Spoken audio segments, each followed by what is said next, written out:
Why is cancer becoming an epidemic today?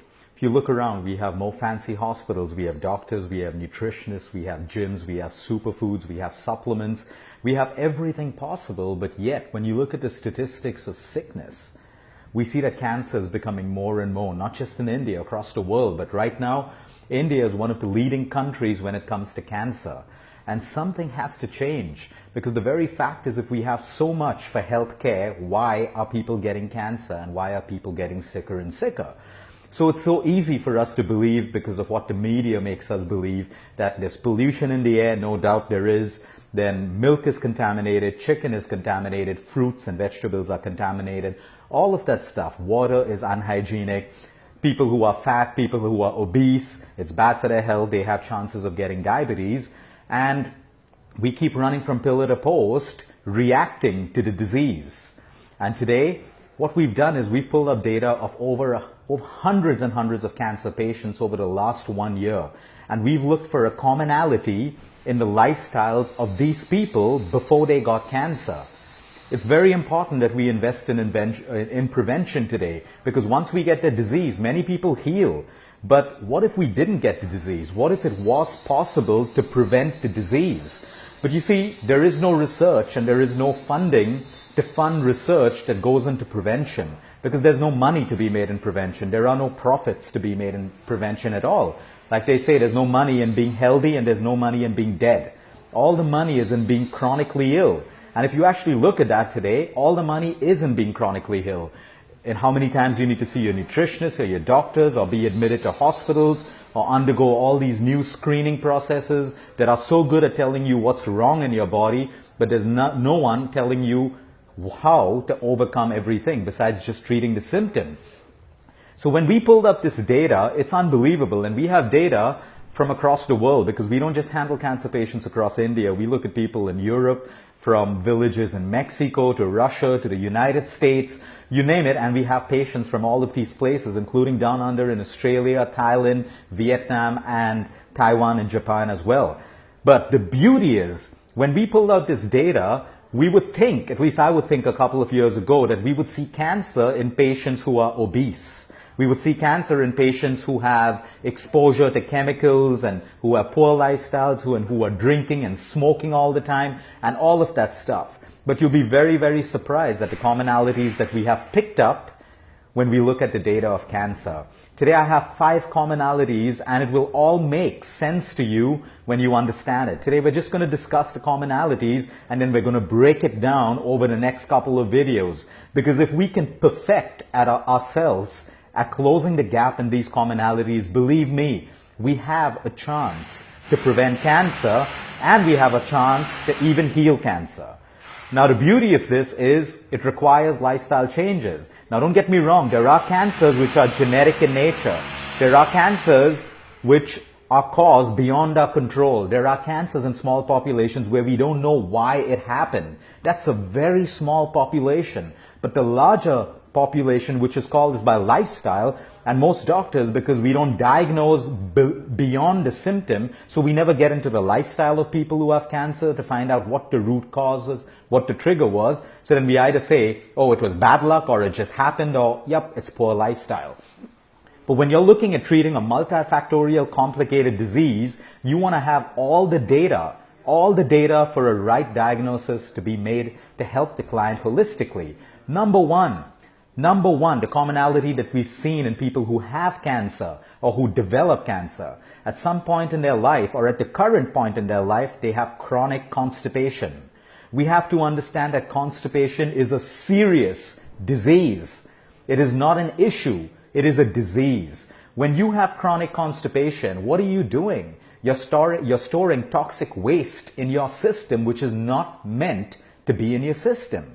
And especially in women, when we find women who are constipated, what happens? Estrogen, which is supposed to be passed out, now gets backed up into your liver and then back into the cells of your body, producing estrogen-dominant cancers. So number one, we see estrogen dominance connected to constipation.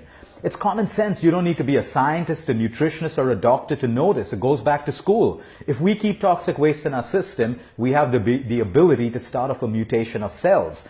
Anyway, let's move on to the next commonality. Acidity. Almost every patient who has cancer, or forget about just cancer, diabetes, cardiovascular issues, obesity, all of these problems have highly acidic bodies. And it makes sense because when your body is acidic, you give it the environment for cancer cells to mutate, grow, and spread. An acidic body allows a tumor to grow bigger and bigger and bigger. An acidic body provides the breeding ground for pathogens, bacteria, germs, and viruses. That's another commonality that we see everywhere. So don't just run around making your body alkaline. Watch my video on the dangers of being too alkaline as well. The third commonality is low sleep, less sleep. And I cannot stress how important sleep is. It goes back to simple science again. What happens when we sleep? We produce a hormone called melatonin. Melatonin in the cancer world is also known as an anti-cancer hormone. Because while you sleep, if you have the right amount of melatonin, you can prevent your body, your immunity can prevent the proliferation of cancer cells. And we see this commonality in sick people, not just people with cancer. People with depression, diabetes, you name the condition, and you can connect it with low sleep over the years. You cannot go against nature. Sleep is built into our bodies as a product of nature. If we don't have the right sleep, we have complications. And that's another commonality we've seen. The fourth one is emotional stress. And you know I'm big on this. I keep telling people the beauty in this data is almost every one of these cancer patients. I asked them one question: what was going on in your life 6 months to a year, maybe even 2 years before the cancer hit you? Because cancer just doesn't grow overnight. It's happening in your body 6 months to a year or maybe more in your body. And I get one answer. Ask everyone, what was going on in your life 6 months to 1 year before you had cancer? And 97% of them can relate to extreme emotional stress. I'm not talking about day-to-day stress. All of us have that. I'm not saying that if I'm stressed today, I'm going to get a cancer tomorrow. I'm talking about chronic emotional stress. And each one of these people could point out that stress factor in their life. Examples: for some of them it was a divorce. For some of them it was the loss of a loved one, the loss of a child, the loss of a parent, where they just can't get over that stress and that stress eats into them. Some of them it was property issues, some of them financial issues, some of them extreme self-esteem, self-confidence issues. It's beautiful, sad, but beautiful when you see that connection of emotional stress and triggers to the cause of disease. And no matter what anyone says in the medical world about emotional stress, you know it yourself for sure. There's no one investing money in studying this further. And they're not interested. Where's the money if you find that the outcome of this research is true, that emotions have an impact on your disease? There's no money to be made by anyone, which is why the things that really work in this world will never be researched. There will be no government funding, there will be no private funding for things like this, unless you find someone who's willing to put that kind of money without expecting it back, without expecting profits. And then, but you have enough of people probably watching this video right now in the world who will state that when they changed their emotions, their cancer went away. When they changed their emotions, they got stronger and they healed their diabetes, their arthritis, whatever disease it is. These are the four main commonalities that we've seen in almost every cancer case in the last 1 year, and on almost every cancer case that I see every single day. Now, the beauty of that is I've broken these points up into something else: a sedentary lifestyle. Because what happens when you have a sedentary lifestyle? When you have a sedentary lifestyle, you put on the wrong weight, you get acidic, you get constipated. When you're sedentary, you're obviously not motivated to move, which means you have some sort of emotional stress. So you see a connection between a sedentary lifestyle and the four commonalities. Low water intake. I can't tell you how many people, at least 95% of the people I see every single day, should never have required a consultation or should never have fallen sick if they had only taken care of their water intake. There are people having 2 to 3 glasses of water for the last couple of years. Without water, you have low immunity. Without water, you have acidity. Without water, you're constipated. Without water, your brain can't think and function the right way, which means you lose control of your thoughts and emotions, and you're less powerful to handle the day-to-day stress that hits you. So again, you see the connection between low water intake and all the four commonalities. The fear and the ability for people to manifest the disease. I come across so many people who say, I don't want to get cancer. I'm so scared of getting cancer. I'm so scared of getting diabetes. I'm so scared of getting diseases. And again, in our diagnosis, we found that the very same people who have this intense fear manifest the disease. You are what you think. No matter what anyone tells you, if you think you're fat, you will be fat. You will look fat, even though people say you are not fat. If you think you're sick, you will be sick. Your thoughts become who you are. It's as simple as that. I give everyone the simple test every time. Be angry right now. Be angry. Can you be angry? No, you cannot be angry. But now, have an angry thought and you will feel anger. If I tell you to be happy right now, can you just be happy right now? No. You need a happy thought to make you happy, to make you feel happy. Every thought manifests into something in the human body.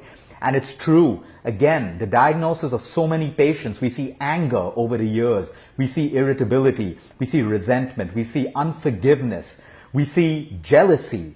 We see rigidity in thought processes. We see OCD properties at a very strong levels in all of these cases of cancer. Why? Because all of these emotions cause emotional stress. Emotional stress causes acidity, causes constipation, causes every commonality that we've discussed. So you see that connection again. The connection of food. When people start eating more raw food and less cooked food, they have the ability to boost their immunity. There's such a big connection between your nutrition and your food. But it is wrong for us today to say that only obese people would get cancer. Because I have thin people, I have obese people. I have people with six packs, I have people with size 0 figures who get cancers as well. So you see, it's not just about weight. I know people who are obese and they have clean medical records. Absolutely no issues with diabetes, cholesterol, thyroid, nothing. And they are happy people. They're emotionally stable. They live life every day. They're happy. They're content. And I see thin people who have great bodies and they have every possible medical ailment in their parameters wrong. And that's because they're depressed, they're anxious, they're OCD. They have all of these, emotional sicknesses, which is why I always say it's a mind-body connect. Do not just focus on the physical part of your body. You have to focus on the mental and emotional part as well. It's extremely, extremely important. And when we tie all of these things together, you have the ability to prevent cancer. Genetics. Yes, like I said, genetics plays a role. But just because your parents have cancer or diabetes or cardiovascular, it does not mean you have to get the same thing. For people who have this fear, you must read this book. It's called The Biology of Belief. You have good genes and you have bad genes. If you create the wrong environment in your body and around you, your bad genes will express themselves. So even if you have a cancer gene or a diabetes gene or a cholesterol gene inherited from your parents, you need to create that bad environment in your body and around your body to make that gene become a disease. It is true, your beliefs control your genes. Your environment inside of your body and outside of you controls your genes. Simple example, when you're staying in a city, you feel a different way. The moment you move closer to nature, you go by a water body or a beach or a holiday somewhere, you feel different, you eat different, you think different, you sleep different. Because again, nature and an environment has a direct impact on every single gene in the human body. So now we can keep running around looking for superfoods and all of these things. There are people who recover without spending any money on superfoods. There are people who recover from cancer without doing anything. Focus on what's going on in your head and these 4 commonalities. If you have constipation, fix it. No matter what, fix it. Not the allopathic way. The allopathic way will suppress your symptom of constipation. Of course, you need the allopathy to help you through a journey. Take it. But do not believe it is curing your constipation. It is suppressing it. Acidity. Take an antacid if you need it to support your journey, but get off it, because we all know the long-term side effects of antacid is destroying your gut. And weakening your gut is weakening your immunity. Having a weak immunity is causing a cancer. So look at natural remedies. There are plenty out there to reduce your acidity. Change your lifestyle. Change the way you eat, sleep, think, and move. And you will control your acidity. Again, your antacid is only suppressing your acidity. It is not curing you. Sleep. That's a choice you have to make for yourself. How badly do you want to prevent disease? How badly do you want to heal? That's up to you. When you know When you desire that truly, you will make those lifestyle changes to have better sleep at night. And there are natural remedies that can help you sleep better at night. And the fourth point is, of course, emotional stress. Start doing the things you love, meditate, exercise, your hobbies, cut away from toxic people, dump toxic relationships. I know it's easy for me to sit here and tell you that. I struggle with my own level of toxicity too, but we got to keep on trying every single day. We can't say, oh, this is my position in life and I have to accept it. Also then, accept the consequences of your decision. If you really want something, you got to rise above and get what you really want. You got to make those lifestyle changes, because I'll tell you one thing. No one is responsible for your health but you. No one cares about your health as much as you would want to. So take accountability, take responsibility, no matter what it takes. Make those lifestyle changes, and I can promise you, many people will not have to suffer from cancer if they get these basics right, because these are commonalities that we've seen in every single cancer patient. Have a good evening, everyone. If you know people who are suffering from cancer, if you want to prevent it, share this as much as you can, because there are 4 things which don't require money. They don't require money to fix. It only requires your own motivation that comes from within, the want to do it, and making these simple lifestyle changes to do it. Have a good evening, everyone. Until next time, eat smart, move